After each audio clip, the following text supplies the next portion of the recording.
संगे संगे निष्पत्ति नेला परे एथिरे किंतु परंतु ए कथा को आम न रखिकी तुरंत सुभद्रा योजना को अनुमोदन करी कैबिनेट बैठक बसिला परे प्रथम 4टी जो आम गुरुत्वपूर्ण निष्पत्ति दिगला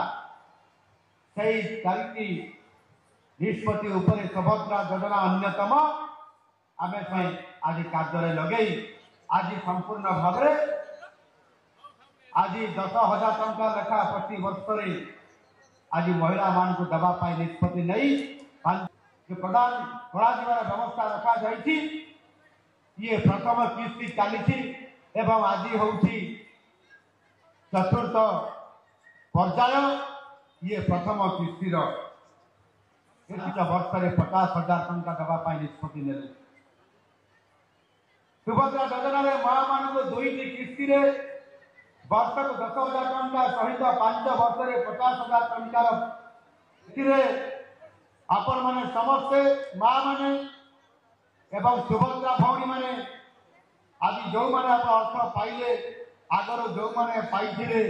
समस्त को अनुरोध से पैसा को आपण माने दे परिबे आम सरकार निरंतर भाव में ये काम को मध्य कर ओडिशार आर्थिक स्थिति को आपण माने खर्च करंतु व्यवसाय में लगांतु एवं छोट छोट व्यवसाय कर निज परिवार पाई रोजगारक्षम हवाई गोटे आपण माने समस्त निरंतर भाव में काम करते आज ख्याति अर्जन करी खनि खादान भरा शिल्प भरा ये जिला आज निश्चित भाव में ये जाजपुर जिला केवल ओडिशा रे नुहे आज भारत वर्ष में खोज करने दिगरे आम सरकार जो गुरुत्वपूर्ण पदक्षेप नौकरी आपण मानू सामिल करने एवं समृद्ध ओडिशा गठन कर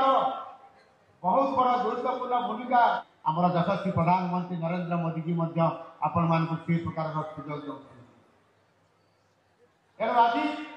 वास्तव में महिला सशक्तिकरण ये स्वप्न को वास्तव रूप आज देवाई जाऊँ आउ 17 लाख कोटी टंकार पुंजी निवेश पुंजीपति मान द्वारा आज प्रस्ताव मान आसी कार्यकारी कर आज आम सरकार गुरुत्वपूर्ण निष्पत्ति आज नहीं 1 लाख कोटी टंकार पुंजी निवेश पुनर्बार आउ थे आसंतर जाजपुर जिले में आपण मैंने आगामी दिन में ग्रहण करने जाऊँगी आपण मैंने समस्ते जड़े जड़े परिवार रोजगारक्षम हवा सहित लाखपति दीदी हाँपाई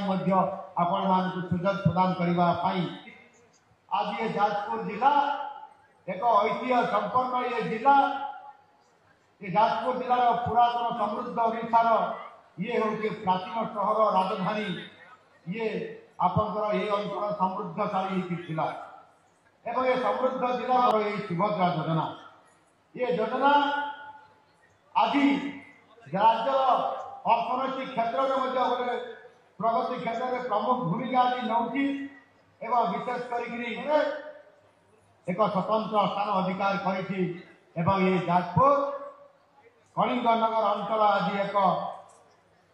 इस्पात नगर हिसाब से आज सारा भारत वर्ष स्वतंत्र परिचय सृष्टि कर स्वाधीनता संग्राम परिचय आज आनीपारे विगत दिन में जिते बड़े Utkarsh Odisha make in Odisha conclave एक आम पुंजी निवेश करने ओडिशा रे माननीय प्रधानमंत्री को निमंत्रण करी गत जनवरी मास 28 और 29 तारीख में आरंभ करी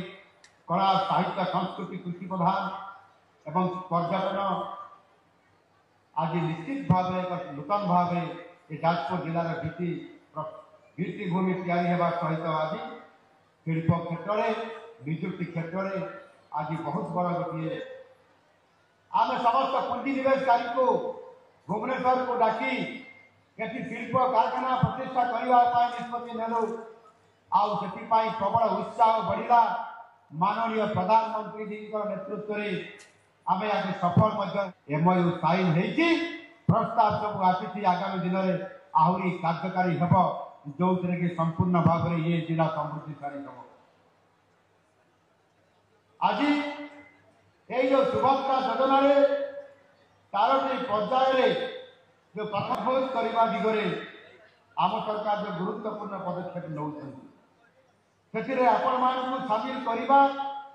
एवं समृद्ध ओडिशा गठन करिवार एही भली वीडियो देखिबा पाई आम चैनल को लाइक शेयर सब्सक्राइब करंतु। Bureau report Odia news.